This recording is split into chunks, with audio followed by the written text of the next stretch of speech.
Hey, it's Mark and welcome back to Segue to Reason. So, does God want you rich? Well, according to many TV preachers, he certainly does. Allegedly, if you send them X amount of dollars and you believe really hard enough, then God promises to give you all of this. Now, in a recent video of mine, Should Christians Be Sick?, I had mentioned how there are some who believe that the Bible teaches perfect health.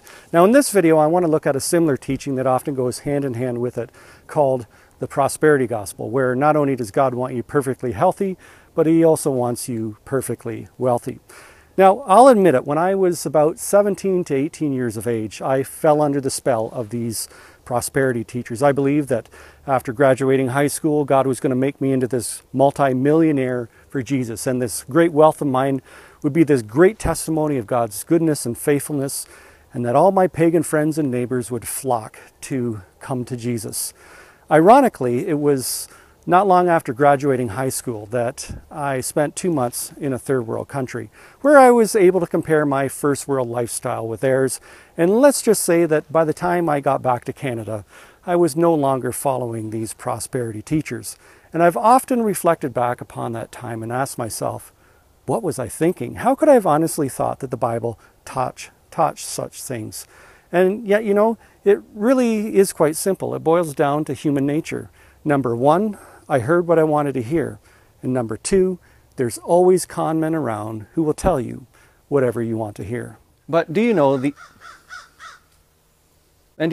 early church wrestled with similar issues? When you read the last letter that we have of the Apostle Paul, he warns Timothy, his successor, that there would simply be those who would always gather around them a great number of teachers to tell them whatever their itching ears wanted to hear.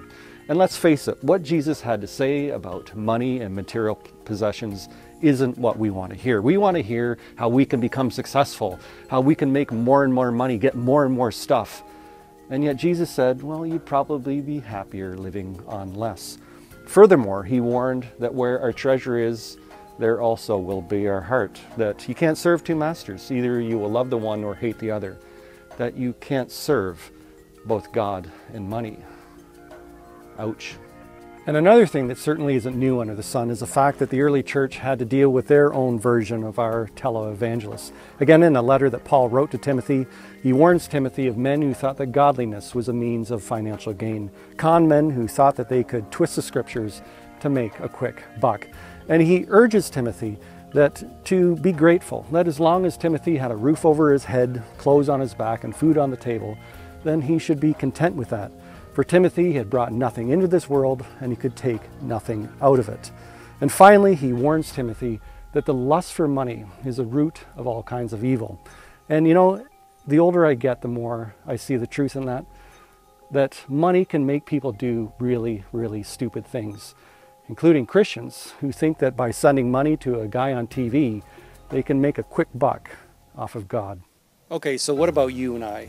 Well, I have an American friend who was once a prominent lawyer, worked for a prestigious law firm, and by earthly standards was certainly living out the American dream.